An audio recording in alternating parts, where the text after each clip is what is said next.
Thokozani bazalwane, ngiyathemba ukuthi ngiyaphila. Bangiqedile mosquito yo.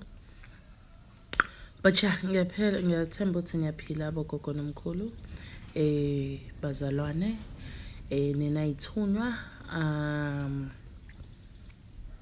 nonke nje ngiyanibingelela kokuphelala kwenu. Today was such an emotional day for me. Konitwa Salamadel Hambile. She's gonna be gone for a little bit. But nje inhliziyo yami ibuhlungu Nkosi yami. Honestly, I think it's rare and we need to appreciate Msithola amathwasa ahlale inhlizweni zethu to the point that mehambile yabo inhliziyo yakho iyamkhalela. I think we developed in such a short space of time. We developed such a bond through our ancestors. Ukuthi vele sabantu abahlanganiswa amathongo. But ke akudluleni ke lapho in my own emotional state. I wanted to discuss something based on a lot of conversations I've had and a lot of things that I think agcine sihlangana enkulumeni, ne? As abantu abadala abantu banamathongo, we need to understand how our ancestors communicate. As much as I have made a video and I've expressed how important dreams are, but it is equally important to understand ukuthi kubaleka ngani ukunderstand ukuthi ithongo lakho likhuluma kanjani. Khona abantu uthola ukuthi amathongo abo bayabaphuphisa kakhulu. Uthola ukuthi nje yabo njengami mina angikwazi ukuthi ngilale ngaphuphi. Ngeke mhlawumbe ngosuku nje ngiphupha 4-5 dreams ngosuku olulodwa. Yabo lento. So ngiyaphupha kakhulu, but khona umunye umuntu uthola ukuthi akaphiwanga ukuphupha. And this is mainly focused kwabantu abazi ukuthi banabantu abadala, and not just ukuthi unabantu abadala. Angisho ukuthi le nkulumo engizoyenza manje is more focused to abantu abazi ukuthi banethongo lentwaso, right? Banedlozi, right? Thokozani. So banedlozi, and you need to understand ukuthi iDlozi lakho likhuluma kanjani ngoba sifani, yabo.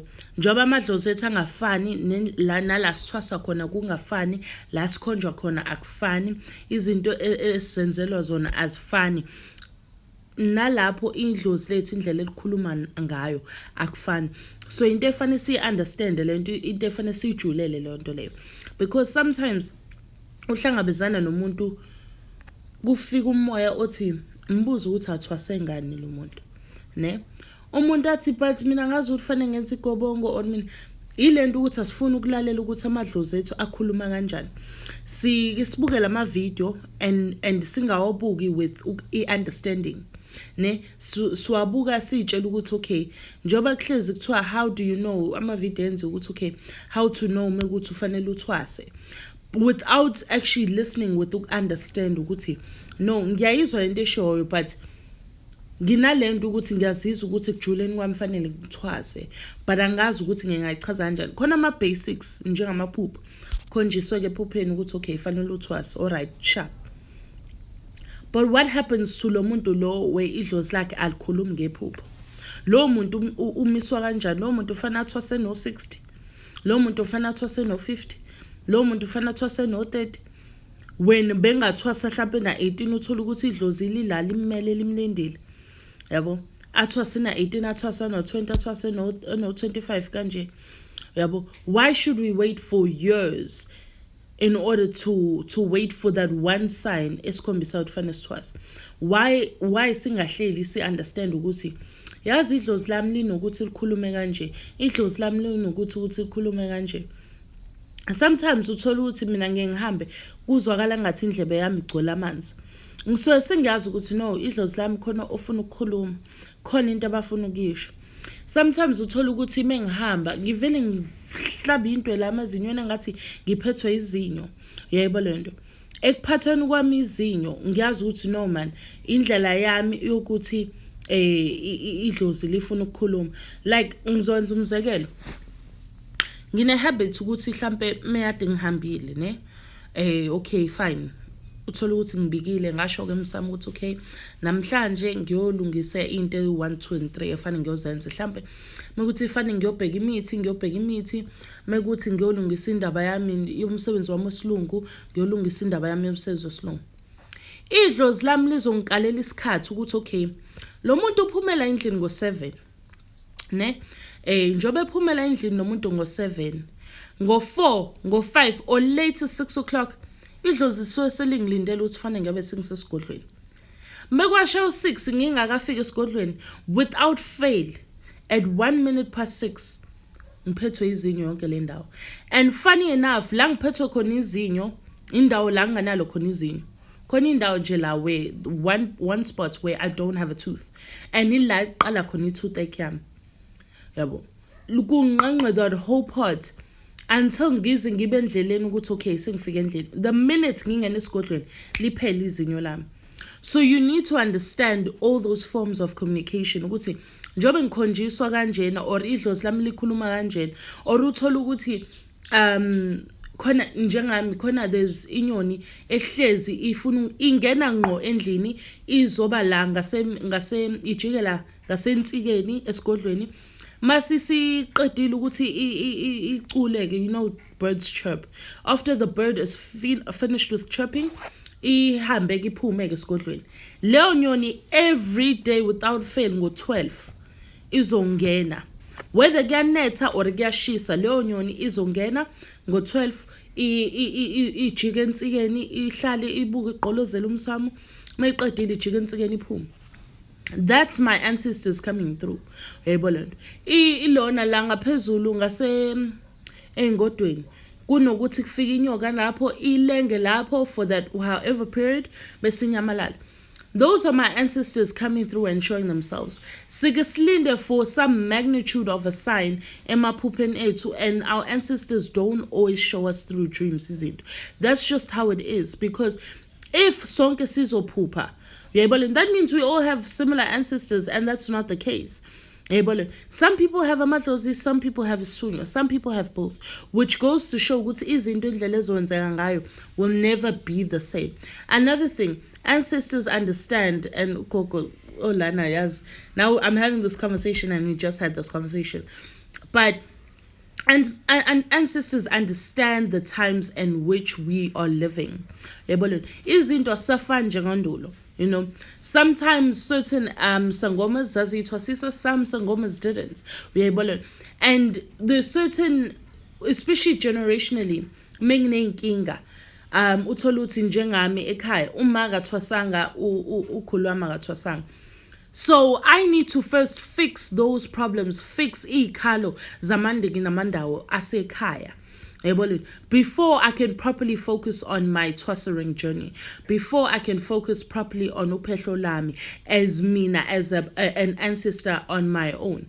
So in doing that, lizongikhomba kumuntu ozokwazi ukuthi angilekelele and be able to guide me accordingly on this journey and be able to assist my ancestors in order for them to find or formulate structure bakwazi ukuthi bakhande structure ukuthi njobe sisephehlweni kanje senza kanje kuze izinto zilunge kanje and it's a journey akuyona into that you can fix in a month or 2 months or 3 months because ngifika umuntu athi kungathwaseka ngidinga ukuthwasa in a month or uthwasa hey umuntu ukutshela ukuthi angakuthwasisa in 3 months unamanga.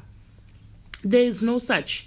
Ayikho asikho isikhwama esilandwa in a month, asikho isikhwama that's at minimum and ngingayithanda ukisho lento because a lot of people go into uphehlo with some kind of misguided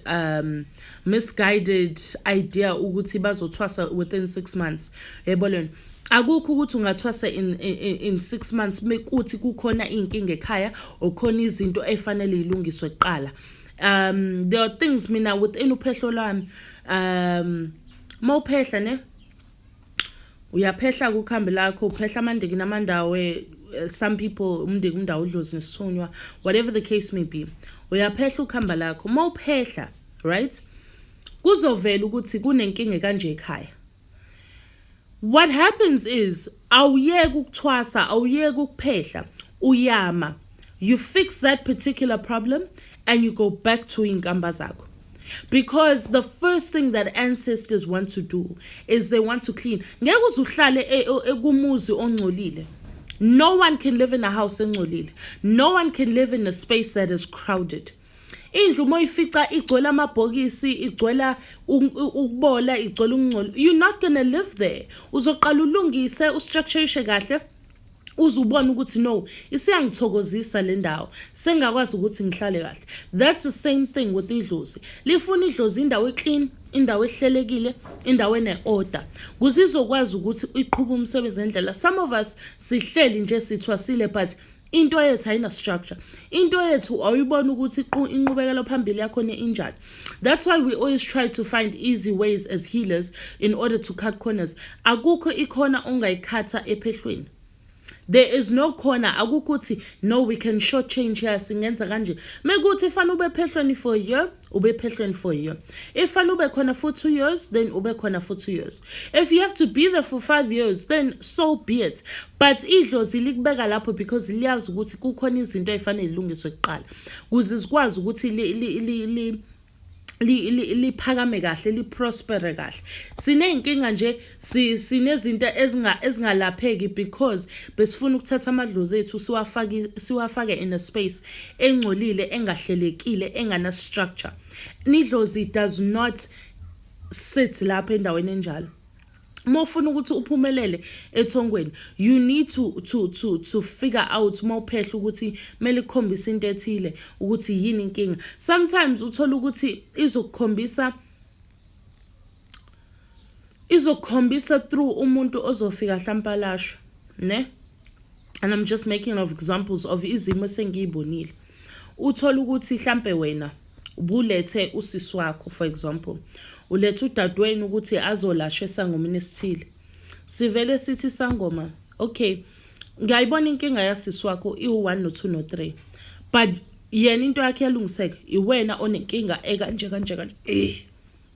uzovuka abadala onenkinga kanje. And then you get enlightened that way. Uthola ukuthi wena suthola usizo ngesimo sakho sophehlo through the fact that kube nesifo ekhaya esidinga ukuthi umuntu wakini or umuntu who even a friend needed ukuthi ayothathwa ayobekwa kumuntu olaphayo ukuze akwazi ukuthi akhonjise ukuthi wena kahle kahle udinga ukulungisa isimo sakho sedlozi. So we need to as abantu abanamathongo understand that. Another thing, umuntu la ikhonjiswa khona, yo, this frustrates me so much. Uya understand ukuthi uhleli wena ke, right? Or understand ukuthi unethongo ufanele uthwase and you have this and you have that when it comes to iDlozi. Sometimes iDlozi lizokukhombisa umuntu okufanele akumisela into zakho, akuthwasisa akwenzise yonke into through various channels. Ngizwenza umzekelo, khona umuntu owangicontacta ungisendela imessage wathi ubona ivideo yami, ne? Ku-YouTube. Mayibona ivideo yami ku-YouTube kwangathi uthelwa amanzi, ngathi khona into evukayo kuyena and benga understand ukuthi kwenzakalani. That was one person. Another wangitshela ukuthi iphone yavele yazicofa yona to the point where kwavuleka ivideo yami, of which these things ngangihleka kuqala ngitshela ukuthi ayi labantu laba badlala ngami, bafuna nje just ukuthi ngibathwasise, like, or ngibasize. It was their way of saying ukuthi bacela ukuthi ngibasize. But then I got to hear more and more stories of people bathi babuka ama video ami, or uthola ukuthi but they got my contact details from umunye umuntu engangamlapha, and then when they saw my face, then they knew ukuthi nangu umuntu okufanele ukuthi angisize.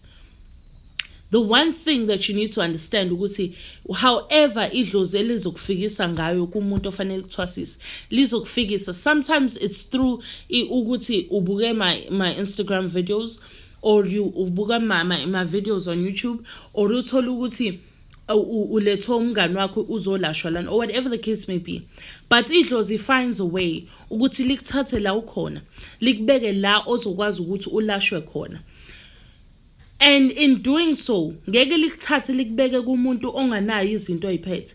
Mina it's rare ukuthi ngizothola umuntu ofanele abe inyanga ukuthi fanele ngithwasise umuntu oyinyanga. Ne? That's rare. But nakhona ngingamthwasisa if ekhonjelwa ekhaya because nginaso isikhwama sobunyanga. Yabo? Through one of my ancestors. Nginesikhwama sokuthi ngiyanyanga nami. But my speciality as an ancestor ukuthi ngidalela ukuthi ngibe isangoma. Now, nginesithunywa. Nginedlozi. Everybody that comes ezothwasa ngaphansi kwaleli khaya, without fail, uzoba nesithunywa, uzoba nedlozi. Yabona? It will be rare, like a rare occasion ukuthi ngithola umuntu odinga ukuthi azothwasa kumina and lowo muntu loyo unedlozi kuphela or uthola ukuthi unesithunywa kuphela afana aphakimisela isithunywa. The chances of that is rare because iDlozi lifuna umuntu ophethe impande le abayidingayo. Ngeke mina njengomuntu ophatha impande that deals with iDlozi nesithunywa bese ngithwasisa umuntu odinga only half of impande yami. The chances of that are very, very rare. Yebo lona. Ngeke ngisho ukuthi ngiwacancele completely ngithi no ngeke kwenzeke, but ngithi are rare into ingajwayelekile. Yebo lona. Mhlawumbe uzoba yedwa umuntu in a blue moon or one person throughout my lifetime ngithwasisa. Kufika umuntu mhlawumbe uzoba yedwa noma babe babili kuphela abadinga idlozi lami kuphela. Noma uthola ukuthi babili bathathu abadinga isithunywa sami kuphela. But 99% of abantu abazofika kumina banedlozi banesithunywa bakuphatha kokubili.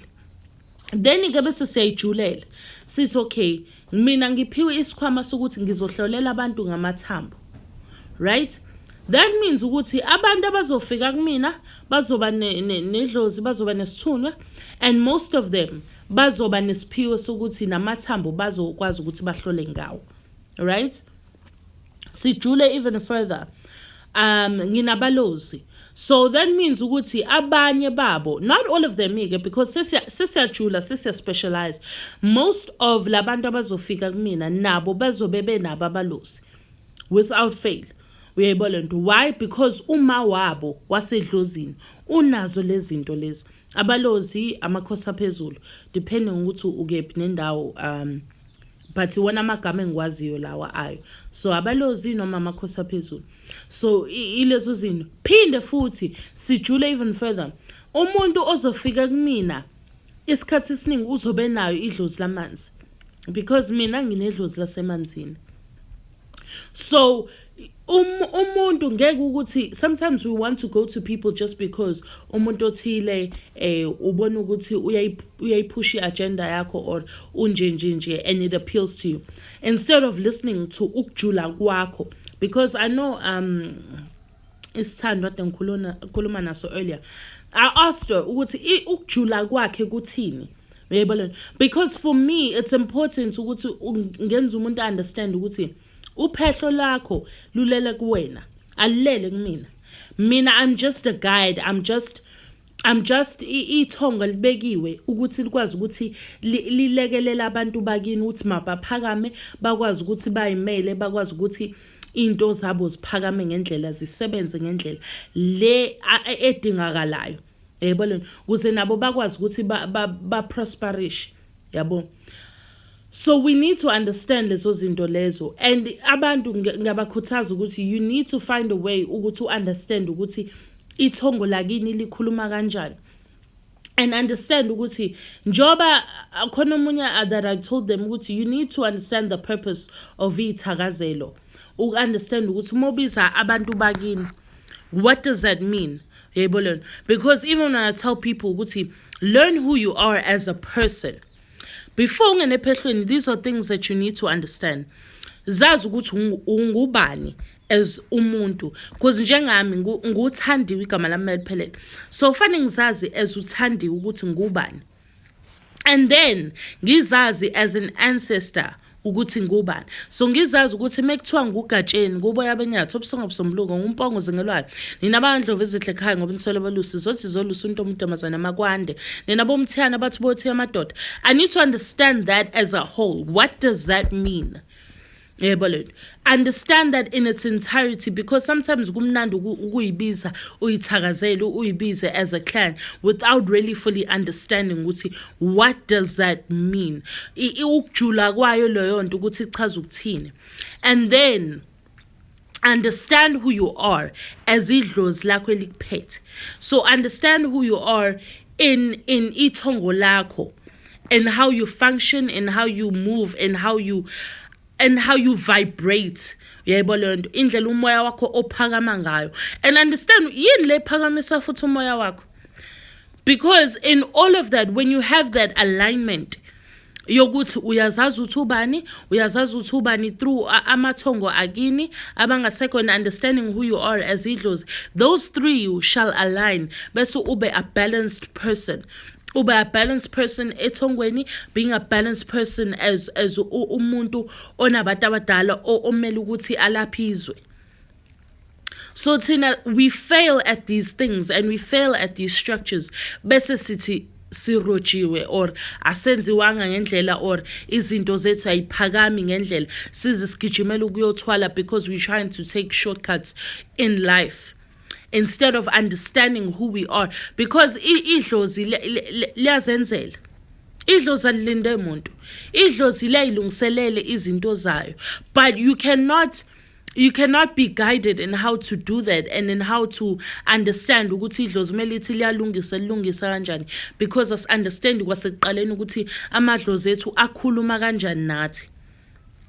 Akufanele sihlezi silinda amaphupho. Mina mengilapha umuntu ngeke ngimtshela ukuthi njoba ngikunika le mithi, ngikunika le iwasho, ngilindela amaphupho. Mekuthi awavela amaphupho ngilinde ibonakaliso, mekuthi awavela ibonakaliso ngidinga ukwazi ukuthi kwenzakalani empilweni yakho around you and within you. Yini le ekivuke at what time? Because ngisho abantu engibalaphayo ngibenzisa njengamathwasa. Ngithi mawufuna ukukhuluma namathongo,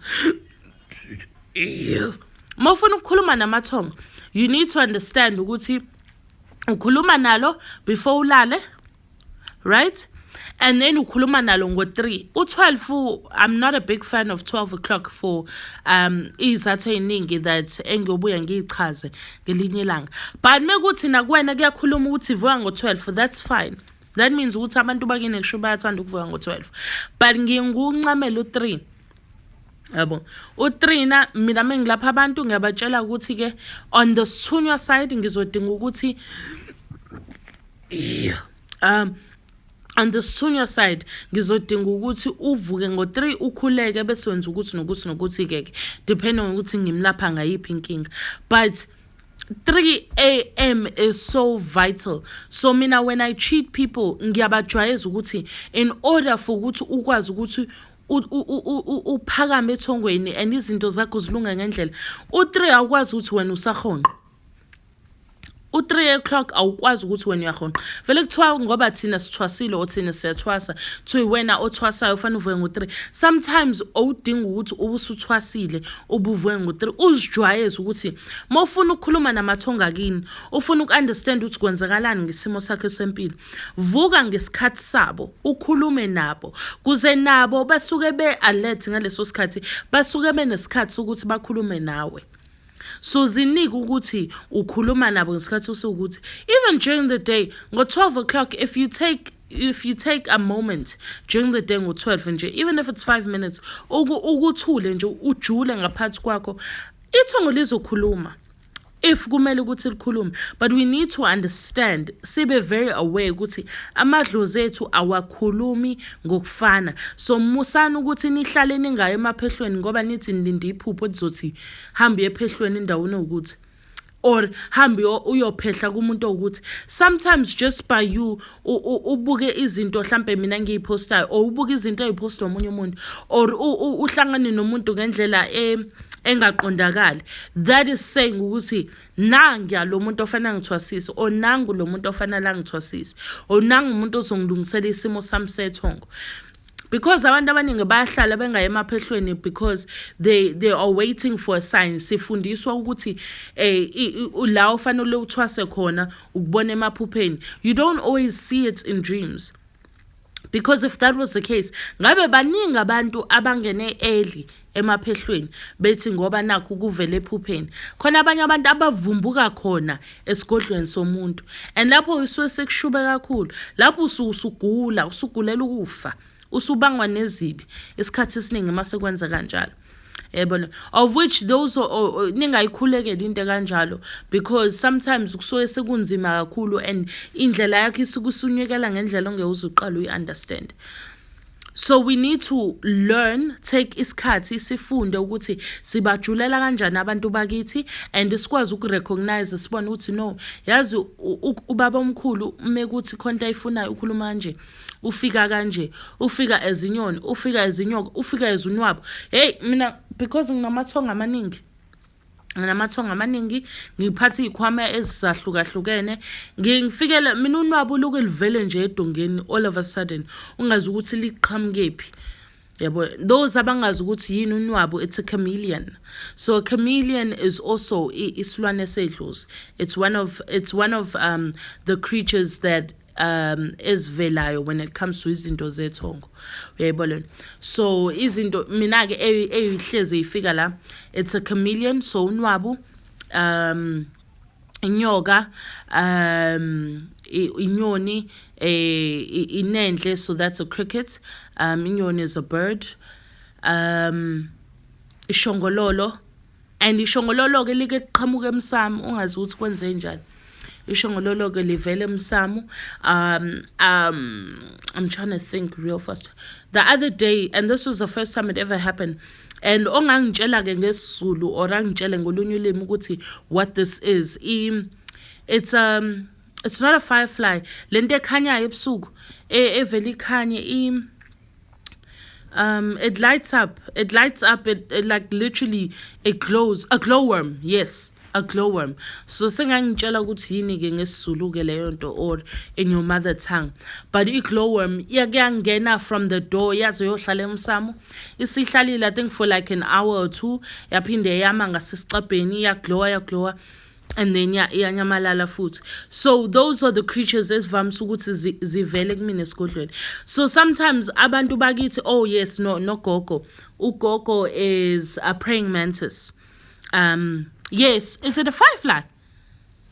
I don't know, Gogo. I don't know, firefly no man. But le khanya glowworm. Le glow eye and it develops ebusuku kuphela. You'll never see it during the day.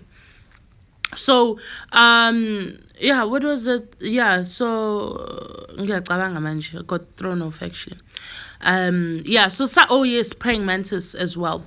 So sometimes abantu bakithi basivashela bezokhuluma nathi ngalendlela abafuna ukukhuluma nathi ngayo to establish whatever that they want to establish. Yayibona. So thina fanele understand ukuthi abantu bakithi ba communicate kanje, benza kanje, bafuna ukusitshela kanje ukuthi kahle nansi into edingakalayo. And another thing that a lot of people do that frustrates me, ne? You need to understand, mone sithunywa kuphela. Awunabuhlali, awunabhayi. Asikho isithunywa lewo muntu loyo ngabe udlala ngani unamanga. Isithunywa is prayerful. Liyakhuleka kuphela and nekulapha ngamanzi ke nanani. Ngiyabona izinto ke ihlangane nje nesonto kodwa kakhulu nenkonzo. Isithunywa leso. If ubona ubuhlali, if ubona izinto ehlangane nedlozi, that means ukuthi nedlozi likhona. So you need to understand ukuthi ke njoba kukhona idlozi kukhona nesithunywa yini edingakalayo ukuze into yakhe iqhubekela phambili iphakame. Hey, and bees gogo yo bees neinyosi inyosi ke zihlezi zibuza ke lana as well. In fact seyilandela ngisho amathwase ema-toilet like inyoni is like has na peace at all. So bees are also a major part of isithunywa nedlozi. It actually combines the two together. So if you have bees, that means you have a combination of idlozi nesithunywa. So in that understand how itonga communicates, so that izinto zakho zizokwazi ukuthi zilunge ngendlela ungagcina wenza izinto late at a stage where everything is now an emergency and it's dire. yebo lento, so that you have enough time ukuthi uyincenge into yakho, uyincenge ngendlela ukuze ikwazi ukuthi iphakame kahle, because unfortunately iDlozi awukwazi ukulirasha. iDlozi, it does everything in its own time. iDlozi anqane ukuthi ade uphehla ukhambe for a month, lize lizofika kuwena 3 months later selibhodlile-ke seli-right, selifika ngoba lithi hayi sengibhodlile, sengi-right-ke, nansi-ke into engifuna ukukutshela-ke u-1 no-2 no-3. iDlozi lenza njalo because it doesn't move with our time, it moves in its own time. Lenza izinto ngendlela yaso nangendlela lona elifisa ngayo, and lisuka libona yonke into. Like sometimes thina sibone izinto la iduze, so then we want results a certain way without understanding that iDlozi libona yonke into, libona emuva, libona phambili, libona manje ukuthi what's going on, so that likwazi ukuthi likuhlelele indlela yakho, so that awuphazamiseki masizinto seyilunga. So sometimes we just want things the way we want them without understanding that there's a reason why we have certain delays in life. There's a reason why u-1 no-2 no-3 awenzekanga ngale ndlela ade sifisa ngayo, because khona into eliyibonile that thina besingayiboni, and then bese sithi iDlozi alisebenzi, or iDlozi alingisebenzeli, or iDlozi alingibhekile. Kanti iDlozi lisuke likubhekile but lifuna ukuthi lenze izinto, li-check wonke ama-angle ukuze likwazi ukuthi masunyathele kule ndlela into yakho izokwazi ukuthi ikhanye, kube kuhle, kube mhlophe, the way it was designed. I hope ukuthi I made sense. I hope ukuthi ni-understandile into ade ngiyikhuluma, and nithokoze, kube kuhle, kube mhlophe. Emakhosini.